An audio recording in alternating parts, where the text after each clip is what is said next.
अस्सलाम वालेकुम दोस्तों, most welcome in your smart channel. आपके स्मार्ट चैनल को आपके सपोर्ट की बहुत ज़रूरत है, इसलिए अपने स्मार्ट चैनल को सब्सक्राइब करना मत भूलिएगा और वीडियो को लाइक कर दीजिएगा। दोस्तों, क्या आप जानते हैं कि अरिजीत सिंह, जिन्हें इंडियन म्यूजिक इंडस्ट्री की बैकबोन कहा जाता है, कैरियर के शुरू में इंडिया के म्यूजिक शोज में रिजेक्ट कर दिया गया था। और क्या आपको पता है कि इंडिया के सबसे बड़े रैपर्स में से एक एमी बिंटाई को इंडिया गॉट टैलेंट से निकाल दिया गया था। प्लस किस तरह नेहा कक्कर को इंडियन आइडल ने रिजेक्ट कर दिया था।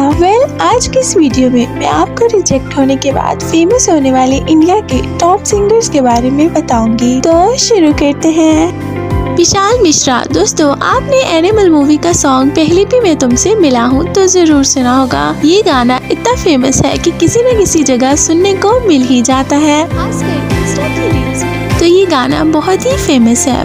इस गाने को इंडिया के सबसे फेमस सिंगर्स में से एक सिंगर विशाल मिश्रा ने गाया है। विशाल ने न सिर्फ ये गाना गाया है बल्कि आरआर मूवी के नाचो नाचो सॉन्ग और कबीर फिल्म के कैसे हुआ गाने के पीछे भी इन्हीं की आवाज है। लेकिन क्या हो अगर मैं आपसे कहूँ कि एक वक्त ऐसा था जब इंडिया के टॉप सिंगर्स जजेस ने विशाल मिश्रा को एक नहीं बल्कि दो बार रिजेक्ट कर दिया था। विशाल ने अपना पहला ऑडिशन इंडियन आइडल के सीजन 4 में दिया था, लेकिन उस वक्त इनकी एज बहुत ही कम थी। जजेस ने इन्हें पहली बार में ही रेड फ्लैग दिखा दिया और ये बुरी तरह रिजेक्ट होकर वापस आ गए थे। लेकिन विशाल ने हिम्मत नहीं हारी और 2 साल तक प्रैक्टिस करते रहे। इसके बाद ये फिर से इंडियन आइडल के सीजन 6 में आ गए, जहाँ फर्स्ट राउंड में तो ये सिलेक्ट हो गए, लेकिन सेकेंड राउंड में इन्हें शो से ही रिजेक्ट कर दिया गया। लेकिन विशाल फिर भी डिसअपॉइंट नहीं हुए और कोशिश करते रहे। आखिरकार इन्होंने डेडिनेशन चैनल के शो भारत की शान सिंगिंग स्टार में किस्मत आजमाने की कोशिश की और ये आखिरकार विन हो गए। इसके बाद ये इतनी तेजी से फेमस हुए कि इनके back to back hit songs का सिलसिला शुरू हो गया और आज ये सिंगर पूरे बॉलीवुड पे छाए हुए हैं। विशाल न सिर्फ गाने गाते हैं बल्कि सॉन्ग्स को कंपोज भी करते हैं। इससे एक बात तो साबित होती है कि किसी भी बुक को उसके कवर से जज नहीं करना चाहिए। एमी बिंटाई। दोस्तों, अगर आपको रैप सॉन्ग सुनने का शौक है तो आपने इंडिया के फेमस रैप स्टार एमी बिंटाई का नेम तो जरूर सुना होगा। ये एक इंडिविजुअल सिंगर है। इन्होंने अपने गानों से इतना फेम हासिल किया है कि इन्हें एक सॉन्ग पर 500 से 600 मिलियन व्यूज आते हैं। एमी का असल नाम शाहरुख है और इन्होंने रैप सिंगिंग का आगाज 2014 में किया था। एमी बिंटाई हमेशा से ऐसे नहीं थे, बल्कि आप बिलीव नहीं करेंगे कि अपने कैरियर के स्टार्ट में जब इन्होंने पहली दफा इंडिया गॉट टैलेंट में पार्टिसिपेट करके अपना गाना सुनाने की कोशिश की तो उस वक्त उन्हें रिजेक्ट कर दिया गया था। जजेस ने कहा कि इनकी आवाज में कोई अट्रैक्शन नहीं है और इनके गाने में से 100 नुक्स निकाल कर इन्हें शो से बाहर कर दिया गया। है क्या तुम्हारे इस पर्सनालिटी के साथ पॉसिबल नहीं है? बहुत सारे लाइन लगती होगी और बनता है क्या बोलते। लेकिन एमी बिंटाई ने हार नहीं मानी क्योंकि इन्हें खुद पर भरोसा था। इन्होंने खुद का यूट्यूब चैनल लॉन्च किया और मार्च 2014 में इस चैनल पर अपना पहला सॉन्ग रिलीज किया।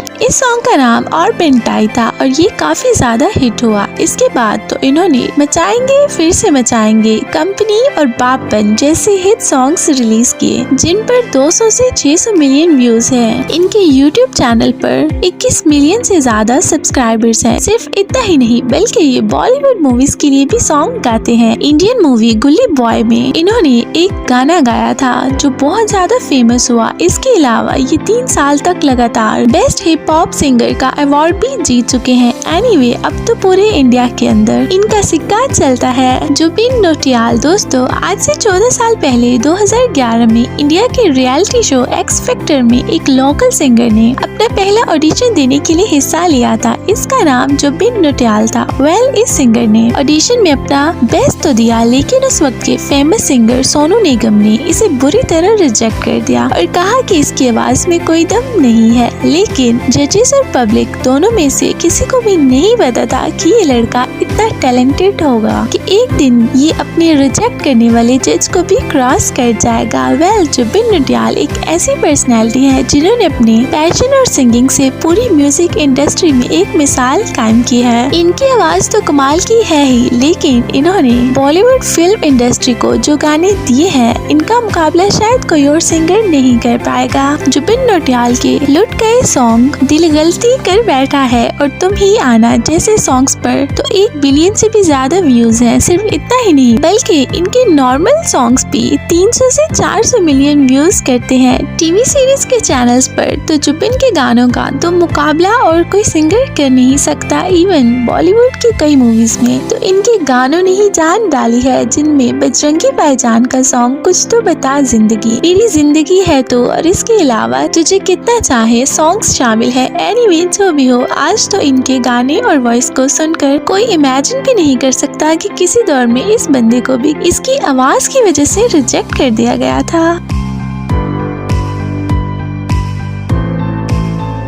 अरिजीत सिंह दोस्तों, जब इंडिया की म्यूजिक इंडस्ट्री की बात की जाए तो इंडिया समेत इसके इर्द गिर्द जैसे कि पाकिस्तान, बांग्लादेश, नेपाल और इस जैसे कई कंट्रीज इस बात को एक्सेप्ट करते हैं कि इंडियन म्यूजिक इंडस्ट्री पर अरिजीत सिंह का ही राज चल रहा है, क्योंकि अरिजीत सिंह की आवाज इतनी पुरकशिश है कि ये चाहे कोई भी गाना गा ले, इसमें खुद बहुत जान आ जाती है और वो सॉन्ग हिट हो जाता है। लेकिन आपको जान के हैरानगी होगी कि इंडिया के सबसे फेमस सिंगर और करोड़ों दिलों पर राज करने वाले अरिजीत सिंह हमेशा से ही ऐसे नहीं थे, बल्कि आप बिलीव नहीं करेंगे कि 2005 में जब अरिजीत ने फैंग्रैकुल टॉप सिंगर्स के सिंगिंग कंपटीशन में हिस्सा लिया तो इन्हें ना सिर्फ जजेस ने नापसंद करके रिजेक्ट कर दिया, बल्कि ऑडियंस ने भी इन्हें इतने कम वोट दिए कि इन्हें शो से आउट होना पड़ा। लेकिन अरिजीत को खुद पर पूरा भरोसा था और वो जानते थे कि एक ना एक दिन इनका वक्त जरूर आएगा। 2013 में इनका गाना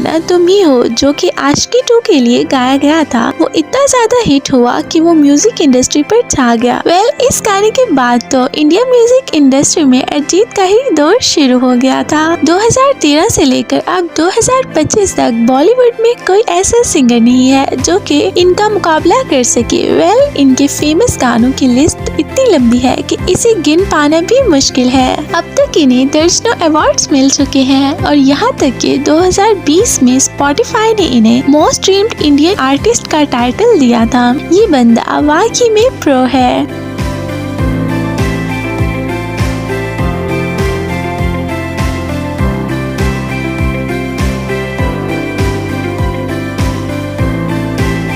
नेहा कक्कर दोस्तों, नेहा कक्कर एक ऐसी पर्सनैलिटी है जिन्हें किसी तारुफ की जरूरत नहीं है। इनके सॉन्ग्स बॉलीवुड पर राज कर रहे हैं, यहाँ तक कि इंडिया के सबसे फेमस टी सीरीज चैनल पर नेहा कक्कर के इतने सॉन्ग्स हैं कि इन्हें गिन पाना भी मुश्किल है। वेल, नेहा की सिंगिंग जर्नी इंडियन आइडल के सीजन 5 से स्टार्ट हुई थी। इन्होंने अपना पहला ऑडिशन दिया जिसमें सिलेक्ट तो हो गई, लेकिन आगे जाकर इन्हें वोट ही नहीं दिए गए, जिसकी वजह से इन्हें शो से बाहर जाना पड़ा। लेकिन नेहा ने हार नहीं मानी और फिर से कोशिश की। इन्होंने दोबारा इंडियन आइडल में हिस्सा लिया और इस बार ये ना सिर्फ जीतकर वापस आए, बल्कि साथ ही इन्हें बॉलीवुड से सॉन्ग्स भी ऑफर होना शुरू हो गए। अब तो नेहा कक्कर सिर्फ एक सिंगर ही नहीं बल्कि जज भी बन चुकी है और नए सिंगर्स को जज करती है। ये इंडिया की ना सिर्फ सबसे फेमस बल्कि सबसे रिच हाई पेड सिंगर्स में से एक है। सिर्फ इतना ही नहीं बल्कि जिस इंडियन आइडल शो से इन्हें रिजेक्ट किया गया था,